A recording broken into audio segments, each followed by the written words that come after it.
Welkom terug by Slaapstories vir groot mense.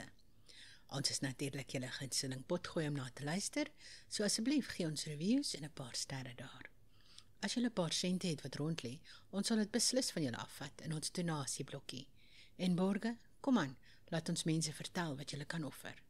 Skrywers, ons soek stories. Asseblief man, stuur dit vir ons by slaapstoriesvirgrootmense@gmail.com. Maar die saak of dit jou sussie is, of jou kleinkind, of 'n ver langse agter kleinneef nie. Ons soek stories asseblief. Alle regte bly julle sin. As jy op YouTube luister, like, comment en subscribe. En onthou, die Patreon link is op Facebook en onder aan die potgooi informasie as jy nog meer wil hê. Kom nou mensies, word 'n droomwandelaar vir net $1 'n maand en kry 'n shout-out, 2 eksklusiewe episodes elke maand, vroeë toegang tot alle nuwe episodes en nuwe episodes advertensievry. Vir minder as die prys van 'n brood kan jy so lekker luister. En daar is meer as 100 ou episodes advertensievry net vir julle genot. Lekker luister.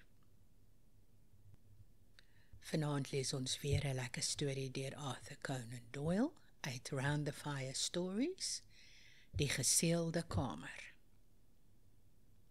'n Prokureur met aktiewe gewoonte en atletiese neigings, wat deur sy besigheidsverwagtinge gedwing word om binne die 4 mure van sy kantoor van 10 tot 5 te bly, moet enige oefening wat hy kan in die aande neem.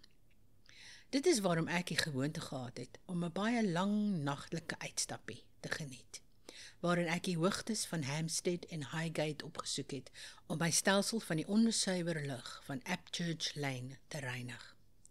Dit was tydens een van hierdie doellose wandelings dat ek vir die eerste keer Felix Staniford ontmoet het en so gelei is tot wat die buitengewoonste avontuur van my lewe sou wees.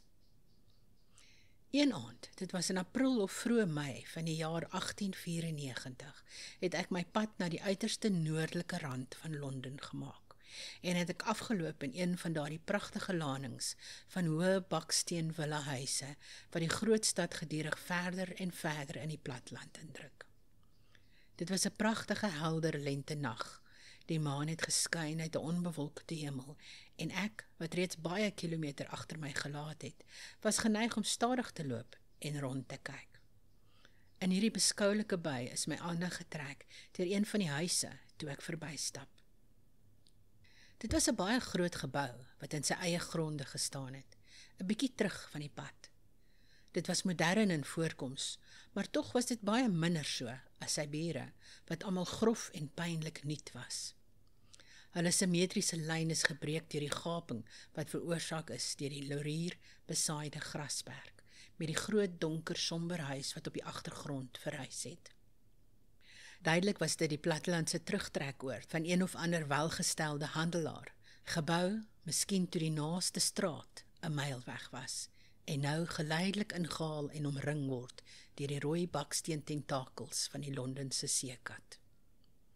Die volgende stadium, het ek oordink, sou wees die vertering en absorpsie daarvan, sodat die goedkoop bouer 'n dosyn 80 pond per jaar villahuise op die tuinvoorkant kon oprig. En toe, terwyl dit alles vaagweg deur my gedagtes gegaan het 'n voorval plaasgevind, wat my denke in 'n heel ander rigting geplaas het. 'n vierwiel wa, daardie skande van Londen, het sukkelend en krakend in een rigting gekom, terwyl in die ander rigting daar 'n geel gloed was van die lamp van 'n fietsryer. Hulle was die enigste bewegende voorwerpe in die hele lang maanverligte pad, en tog het hulle in mekaar vasgebots met daardie kwadwillige akkuraatheid wat 2 oseaanskepe by mekaar bring in die breë woestynny van die Atlantiese Oseaan. Dit was die fietsryer se skuld. Hy het probeer om voor die huurwa verby te steek, sy afstand verkeerd bereken en is omgeslaan deur die perd se skouer. Hy het opgestaan, vloekend. Die huurwa bestuurder het teruggevloek en toe besef dat sy naam nog nie geneem is nie, sy perd geslaan en weggerommel. Die fietsryer het die handvatsel van sy omgevalle fiets gegryp en toe skielik gaan sit met 'n kreun. "O Here," het hy gesê. Ek het oor die pad na sy kant toe gehardloop. "Enige skade?" het ek gevra. "Dis my enkel," het hy gesê. "Net 'n verdraaiing, dink ek, maar is nogal pynlik. Gee my net jou hand, sal jy?" Hy het in die geel sirkel van die fietslamp gelê en ek het opgelet terwyl ek hom gehelp het om op te staan, dat hy 'n ordentlike jong kerel was, met 'n donker snor en groot bruin oë, sensitief en senuweeagtig in voorkoms, met aanduidings van swak gesondheid op sy ingevalle wange. Werk of bekommernis het sy spore op sy dun geel gesig gelaat. Hy het opgestaan toe ek sy hand getrek het, maar hy het een voet in die lug gehou en hy het gekreun toe hy dit beweeg het. Ek kan dit nie op die grond sit nie, het hy gesê. Waar woon jy? Hier. Hy het sy kop geknik na die groot donker huis in die tuin. Ek was besig om na die hek toe oor te steek toe daardie vervloekte wa in my vasry. Kan jy my help tot daar? Dit was maklik gedoen. Ek het sy fiets binne die hek gesit en toe het ek hom ondersteun by die oprylaan af en die trappe op na die voordeur. Daar was nie 'n lig elders nie en die plek was so swart en stil, asof niemand ooit daar gewoon het nie. Dit sal genoeg wees, baie dankie, het hy gesê, terwyl hy met sy sleutel in die slot gevroetel het. Nee, jy moet my toelaat om te sien dat jy veilig is. Hy het 'n paar flou neerhalende besware gemaak en toe besef dat hy regtig niks sonder my kon doen nie. Die deur het oopgegaan na 'n pikdonker voorportaal. Hy het vorentoe gestrompel met sy hand steeds op my arm. Hierdie deur aan die agterkant, het hy gesê, al tastend in die donker. Ek het die deur oopgemaak en op dieselfde oomblik het hy daarin geslaag om 'n lig aan te steek. Daar was 'n lamp op die tafel en ons het dit saam aangesteek. Nou is ek reg, jy kan my nou verlaat. Totsiens, het hy gesê, en met hierdie woorde het hy in die leunstoel gaan sit en flou geval. Dit was 'n vreemde situasie vir my. Die man het so bleek gelyk dat ek werklik nie seker was of hy nie dood was nie. Gou het sy lippe gebewe en sy bors gehyg, maar sy oë was 2 wit gleuwe en sy kleur was verskriklik. Die verantwoordelikheid was meer as wat ek kon hanteer. Ek het aan die klokoord getrek en die klok hoor lui ver weg, maar niemand het gekom in reaksie nie. Die klok het weggetinkel in stilte, maar geen gemurmel of beweging verbreek het nie. Ek het gewag en weer gelei met dieselfde resultaat. Daar moet iemand hier wees. Hierdie jong heer kon nie heeltemal alleen in daardie groot huis woon nie. Sy mense behoort van sy toestand te weet. As hulle nie die klok sou beantwoord nie, moes ek hulle self opspoor. Ek het die lamp gegryp en uit die kamer gestorm. Wat ek buite gesien het, het my verbaas. Die voorportaal was leeg. Die trappe was kaal en geel van die stof. Daar was 3 deure wat oopgaan na ruimkamers en elkeen was sonder matte en gordyne, behalwe vir die grys spinnerakke wat om die kroonlys gehang het en rosette van mos wat op die mure gevorm het. My voete het weer galm in daardie leë en stil kamers. Toe het ek verder af in die gang gedwaal met die idee dat die kombuis ten minste bewoon kon wees. Een of ander opsigter kon in 'n afgeleë kamer skuil. Nee, hulle was almal ewe verlate. In wanhoop om enige hulp te vind, het ek af in nog 'n gang gehardloop en op iets afgekom wat my meer as ooit verbaas het. Die gang het geëindig by 'n groot bruin deur en die deur het 'n seël van rooi, die grootte van 'n 5 shilling munt oor die sleutelgat gehad. Hierdie seël het my die indruk gegee dat dit al lang tyd daar was, want dit was stowwerig en verkleur. Ek het nog na dit gestaar en gewonder wat daardie deur dalk kon verberg, toe ek 'n stem agter my hoor roep. En toe ek terughardloop, het ek 'n jong man sittend in sy stoel gevind en baie verbaas dat hy homself in die donker bevind. "Hoekom op aarde het jy die lamp weggeneem?" het hy gevra. "Ek het gaan soek vir hulp." "Jy mag 'n geruime tyd soek," het hy gesê. "Ek is alleen in hierdie huis." "Lastig as jy siek word." Dit was dwaas van my om flou te val. Ek erf 'n swak hart van my moeder en pyn of emosie het daardie uitwerking op my. Dit sal my eendag wegdra, soos dit haar gedoen het. "Jy's nie 'n dokter nie, of hoe?" "Nee, 'n prokureur. Frank Alder is my naam." "Myne is Felix Staniford." "Snaaks het ek 'n prokureur sou ontmoet, want my vriend, meneer Percival, het gesê dat ons binnekort een sou nodig hê." "Baie bly, ek is seker." "Wel, dit sal van hom afhang, weet jy. Het jy gesê dat jy met daardie lamp deur die hele grondvloer gehardloop het?" "Ja." "Die hele grondvloer," het hy my gevra met nadruk, en hy het baie hard na my gekyk. "Ek dink so. Ek het aanhou hoop dat ek iemand sou vind." Het jy al die kamers binne gegaan, het hy gevra, met dieselfde intense blik. Wel, almal wat ek kon binne gaan. O, dan het jy dit wel opgemerk, het hy gesê, en hy het sy skouers opgetrek met die houding van 'n man wat die beste van 'n slegte saak maak. Wat opgemerk? Wel, die deur met die seël daarop. Ja, ek het. Was jy nie nuuskierig om te weet wat daarin was nie? Wel, dit het my wel as ongewoon getref. Dink jy dat jy kon aanhou om alleen in hierdie huis te woon, jaar na jaar, net heeltyd verlang om te weet wat aan die ander kant van daardie deur is, en tog nie kyk nie? Bedoel jy dat jy self nie weet nie? Nie meer is wat jy weet nie. Hoekom kyk jy dan nie? Ek mag nie, het hy gesê. Hy het op 'n gedwonge manier gepraat en ek het gesien dat ek op 'n sensitiewe terrein getrap het. Ek weet nie of ek meer nuuskierig is as my bure nie, maar daar was beslis iets in die situasie wat baie sterk tot my nuuskierigheid gespreek het. My laaste verskoning om in die huis te bly was egter nou weg, nou dat my metgesel sy bewussyn herwin het. Ek het opgestaan om te vertrek. Is jy haastig? Het hy gevra. Nee, ek het niks om te doen nie. Wel, ek sal baie bly wees as jy 'n rukkie by my sou bly. Die feit is dat ek 'n baie teruggetrokke en afgeslote lewe hier lei. Ek reken daar is nie 'n man in Londen wat so 'n lewe lei soos ek nie. Dit is heel ongewoon vir my om iemand te hê om mee te gesels.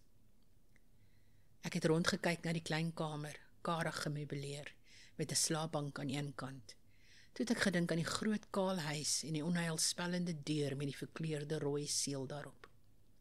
Daar was iets vreemds en grotesk in die situasie, wat my laat verlang het om 'n bietjie meer te weet.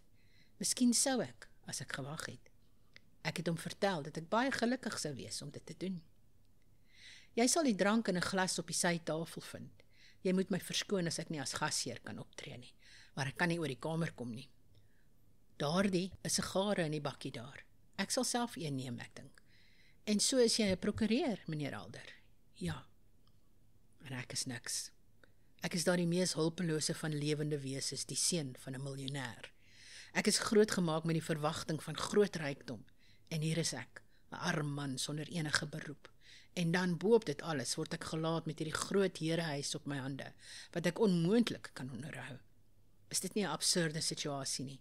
Vir my om dit as my woning te gebruik is soos 'n straatverkoper wat sy kruiwa met 'n volbloed perd trek. 'n Donkie sou meer nuttig vir hom wees, en 'n kothuisie vir my.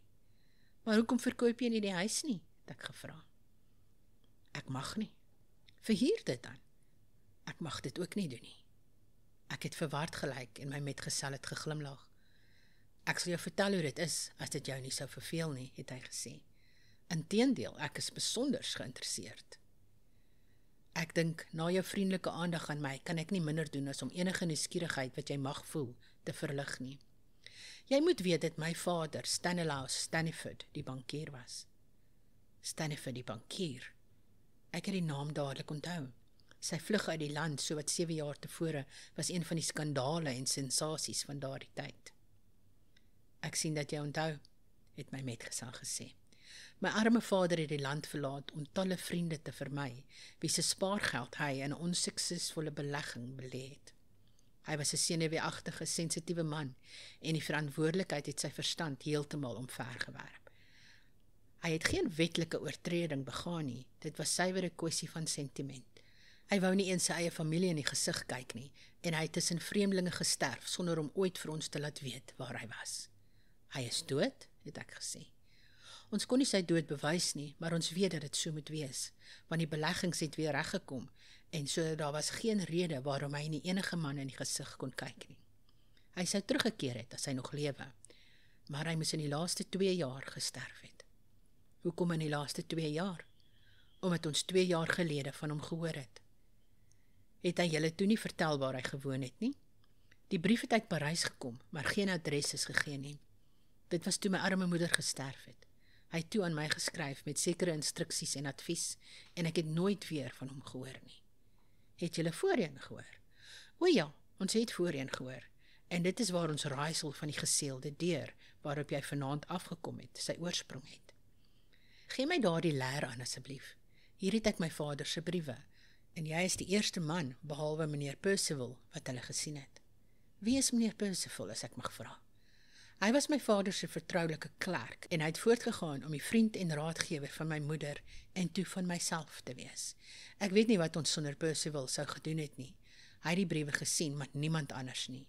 Hierdie is die eerste een wat gekom het op die eindigste dag toe my vader gevlug het, 7 jaar gelede. Lees dit vir jouself.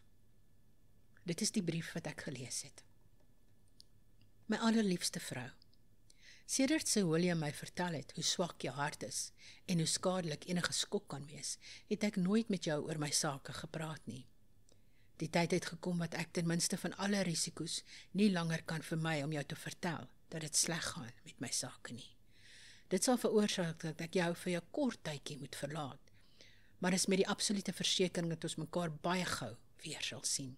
Hierop kan jy heeltemal staat maak.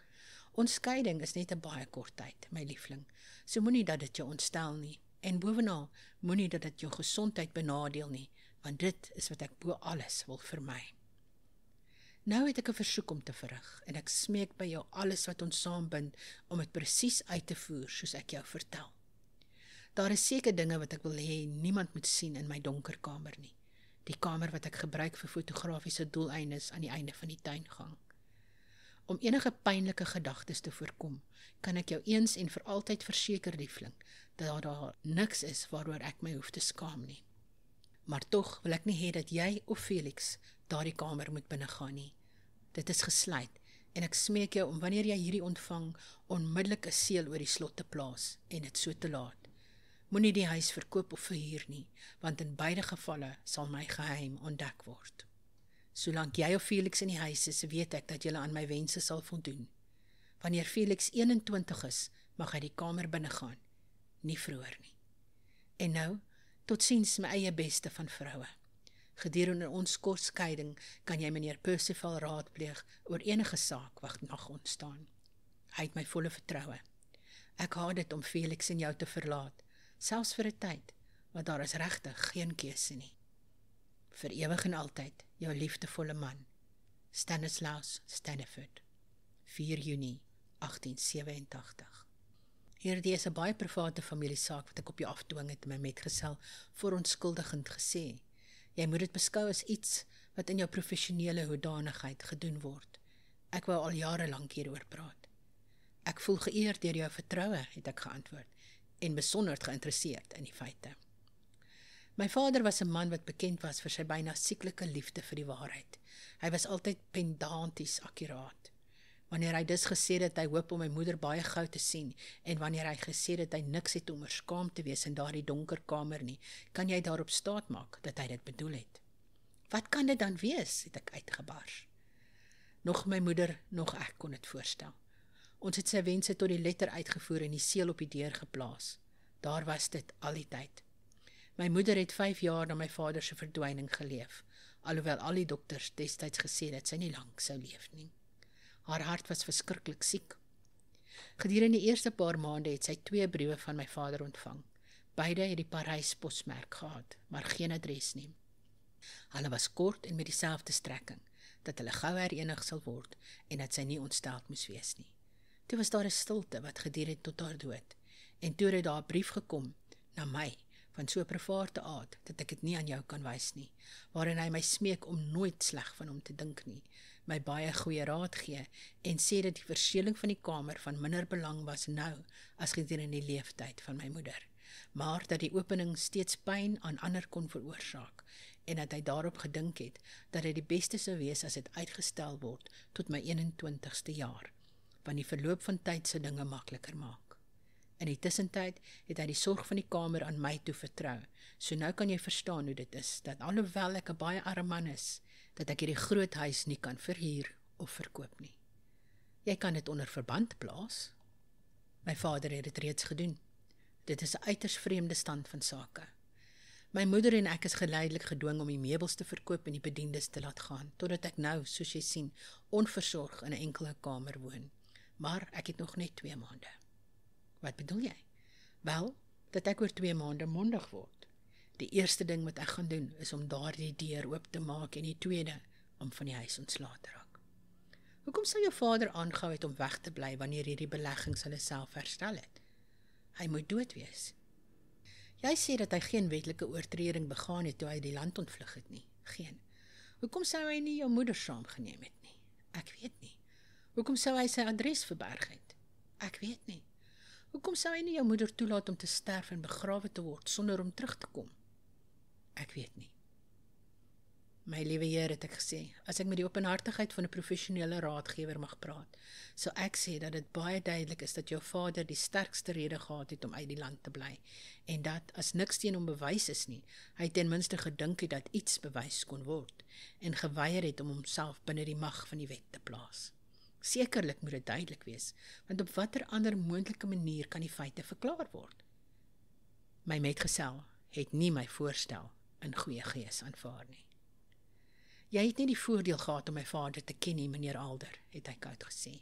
Ek was net 'n seun toe ons verlaat het, maar ek som hom altyd as my ideale man beskou. Sy enigste fout was dat hy te sensitief en te onselfsugtig was. Dat enige iemand geld deur hom sou verloor, sou hom diep tref. Sy eergevoel was uiters skerp, en enige teorie van sy verdwyning wat daarmee in stryd is 'n verkeerde een. Dit het my behaag om die jong man so te hoor praat. En tog het ek geweet dat die feite teen hom was, en dat hy nie in staat was om 'n onbevoordeelde siening van die situasie te hê nie. Ek praat sleg as 'n buitestander, het ek gesê, en nou moet ek jou verlaat, want ek het 'n lang staptog voor my. Jou verhaal het my so geïnteresseer dat ek sal bly wees as jy my kan laat weet wat die vervolg is. Laat jou kaartjie vir my, het hy gesê, en so, nadat ek hom goeienag gewens het, het ek hom verlaat. Ek het vir 'n geruime tyd niks meer van die saak gehoor nie, en het amper gevrees dat dit een van daardie vlietende ervarings sou wees, wat wegdryf van ons direkte waarneming en slegs in 'n hoop of 'n vermoede eindig. Op 'n middag egter is 'n kaartjie met die naam van meneer J.H. Percival na my kantoor in Apteous Lane gebring, en die draer daarvan, 'n klein droë, helderoogige kerel van 50, is deur die klerk binnegelaat. Ek glo meneer, het hy gesê, dat my naam aan nie genoem is deur my jong vriend, meneer Felix Staniford. Natuurlik, het ek geantwoord, ek onthou. Hy het met u gepraat, verstaan ek, oor die omstandighede in verband met die verdwyning van my voormalige werkgewer, meneer Stanislaus Staniford, en die bestaan van 'n verseelde kamer in sy voormalige woning. Hy het, en u het belangstelling in die saak getoon. Dit het my uitermate geïnteresseer. U is bewus daarvan dat ons meneer Staniford toestemming het om die deur op die 21ste verjaarsdag van sy seun oop te maak. Ek onthou. Die 21ste verjaarsdag is vandag. Het julle dit oopgemaak? Het ek gretig gevra. Nog nie, meneer, het hy ernstig gesê. Ek het rede om te glo dat dit goed sou wees om getuies teenwoordig te hê wanneer daardie deur oopgemaak word. U is 'n regsgeleerde en u is bekend met die feite. Sal u teenwoordig wees by die geleentheid? Sekerlik. U is bedag in diens en so is ek ook. Sal ons om 9 uur by die huis ontmoet? Ek sal met plesier kom. Dan sal u vind dat ons vir u wag. Totsiens vereers. Hy het plegtig gebuig en sy afskeid geneem. Ek het my afspraak daardie aand nagekom met 'n brein wat moeg was van vrugtelose pogings om 'n aanneemlike verduideliking uit te dink vir die raaisel wat ons op die punt was om op te los. Meneer Percival en my jong kennis het vir my in die kleinkamer gewag. Ek was nie verbaas om te sien dat die jong man bleek en senuweeagtig lyk nie, maar ek was nogal verstom om die droë klein stadsman in 'n toestand van intense, hoewel gedeeltelike onderdrukte opgewondenheid te vind. Sy wange was rooi, sy hande het geruk en ek kon nie vir 'n oomblik stil staan nie. Staniford het my hartlik gegroet en my vele kere bedank dat ek gekom het. En nou, Percival, het hy aan sy metgesel gesê, veronderstel ek daar is geen struikelblok om die ding sonder forsuim deur te voer nie. Ek sal bly wees om dit agter die rug te kry. Die bankklerk het die lamp opgeneem en die pad gewys, maar hy het in die gang buite die deur geaarsel en sy hand het so gebewe dat dit die lig op en af die hoë kaal mure geflits het.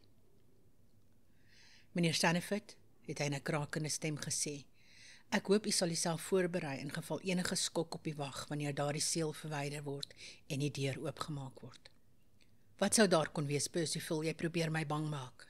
Nee, meneer Staniford, maar ek sou wens dat u gereed is, dat u uself sterk hou, nie toelaat dat u... Hy moes sy droë lippe tussen elke rukkerige sin lek, en ek het skielik besef, so duidelik asof hy dit vir my gesê het, dat hy weet wat agter daardie geslote deur is, en dat dit iets vreesliks was. Hier is die sleutels, meneer Stanifoot, maar onthou my waarskuwing. Hy het 'n bos gemengde sleutels in sy hand gehad, en die jong man het hulle uit sy hand gegryp. Toe het hy mes onder die verkleurde rooi seel ingesteek en het afgeruk. Die lamp het gerammel en geskit in Percival se hande, so ek het dit van hom geneem en naby die sleutelgat gehou, terwyl Stanifoot sleutel na sleutel probeer het. Uiteindelik het een in die slot gedraai, die deur het oopgevlieg. Hy het een stap in die kamer geneem, en toe, met 'n verskriklike gil, het die jong man bewusteloos by ons voete geval. As ek nie ag geslaan het op die klerk se waarskuwing nie, en myself vir 'n skok voorberei het, sou ek sekerlik die lamp laat val het. Die kamer, sonder vensters en kaal, was ingerig as 'n fotografiese laboratorium, met 'n kraan en 'n wasbank aan die kant daarvan. 'n Rak bottels en maatbekers het aan die een kant gestaan, en 'n eienaardige swaar reuk, gedeeltelik chemies, gedeeltelik dierlik, het die lug gevul. 'n Enkele stoel en tafel was voor ons, en hierby met sy rug na ons gedraai, het 'n man gesit in die handeling van skryf. Sy buitelyne en houding was so natuurlik soos die lewe, maar toe die lig op hom val, het dit my hare laat rys om te sien dat sy nek swart en verrimpeld was, en nie dikker as my gewrig nie. Stof het op hom gelê, dik geel stof. Op sy hare, sy skouers, sy verkrimpte suurlemoengeel hande. Sy hoof het vorentoe op sy bors geval. Sy pen het nog op 'n verkleurde vel papier gerus. My arme meester, my arme meester, het die klerk geroep en die trane het oor sy wange geloop. Wat, het ek uitgeroep. Meneer Stanislaus Stanifoot? Hier het hy vir 7 jaar gesit. O, waarom sou hy dit doen? Ek het hom gesmeek. Ek het op my knieë voor hom gegaan, maar hy wou sy sin hê. Jy sien die sleutel op die tafel. Hy het die deur van binne gesluit. En hy het iets geskryf, ons moet dit neem. Ja, neem dit, en terwille van God laat ons hier uitkom, het ek geroep. Die lug is giftig. Kom Stanifoot, kom.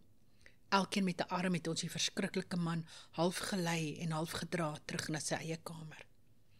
Dit was my vader, het hy uitgeroep toe hy sy bewussyn herwin. Hy sit daar, dood in sy stoel. Jy het dit geweet, Percival. Dit is wat jy bedoel het toe jy my gewaarsku het.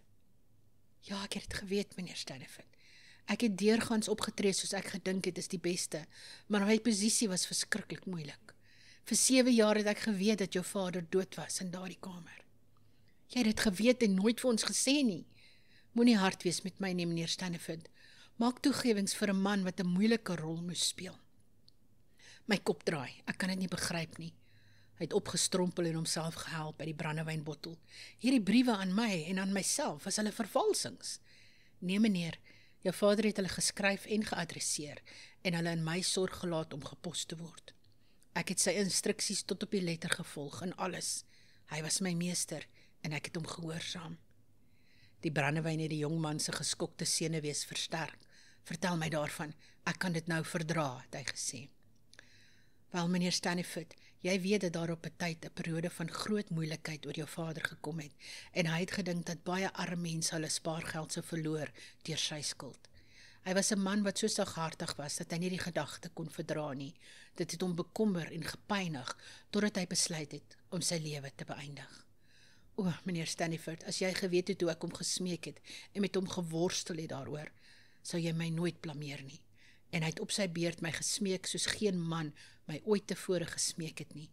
Hy het sy besluit geneem, en hy sou dit in elk geval doen, en hy het gesê, maar dit het van my afgehang of sy dood gelukkig en maklik sou wees, of dit uiters ellendig sou wees. Ek het in sy oë gelees dat hy bedoel wat hy sê, en uiteindelik het ek toegegee aan sy pleidooie, en ek het ingestem om sy wil uit te voer. Wat hom gepla het was dit. Hy het die voorste dokter in Londen vertel dat sy vrou se hart sou val by die geringste skok. Hy het 'n vrees gehad om haar einde te herhaas, maar sy eie bestaan het vir hom ondraaglik geword. Hoe kon hy 'n einde aan homself maak sonder om haar te beseer? Jy ken nou die pad wat hy geneem het. Hy het die brief geskryf wat sy ontvang het. Daar was niks daarin wat nie letterlik waar was nie. Toe hy gepraat het van haar gou weer sien, het hy verwys na haar eie naderende dood, wat hy verseker was nie meer as 'n paar maande kon vertraag word nie. So oortuig was hy hiervan, dat hy slegs 2 briewe agtergelaat het om na sy dood met tussenboses aangestuur te word. Sy het 5 jaar gelewe en ek het geen briewe gehad om te stuur nie. Hy het nog 'n brief by my gelaat om aan jou gestuur te word, meneer, by geleentheid van die dood van jou moeder. Ek het al hierdie briewe in Parys gepos om die idee te handhaaf dat hy in die buiteland was. Dit was sy wens dat ek niks sou sê nie en ek het niks gesê nie. Ek was 'n getroue diensknegt. 7 jaar na sy dood het hy sonder twyfel gedink dat die skok vir die gevoelens van sy oorlewende vriende verminder sou wees. Hy was altyd bedagsaam teenoor ander. Daar was stilte vir 'n rukkie. Dit is verbreek deur jong Staniford. Ek kan jou nie blameer nie, Percival. Jy het my moeder 'n skok gespaar, wat sekerlik haar hart sou gebreek het. Wat is daardie papier? Dit is wat jou vader geskryf het, meneer. Sal ek dit vir jou lees? Doen dit. Ek het die gif geneem, en ek voel dit werk in my are. Dit is vreemd, maar nie pynlik nie. Wanneer hierdie woorde gelees word, sal ek, as my wense getrou uitgevoer is, reeds baie jare dood wees. Sekerlik sal niemand wat geld deur my verloor het, nog 'n wrok teen my koester nie. En jy, Felix, jy sal my hierdie familieskandaal vergewe. Mag God rus vind vir 'n uiters vermoeide gees. Amen, het ons al 3 uitgeroep. Lekker slaap.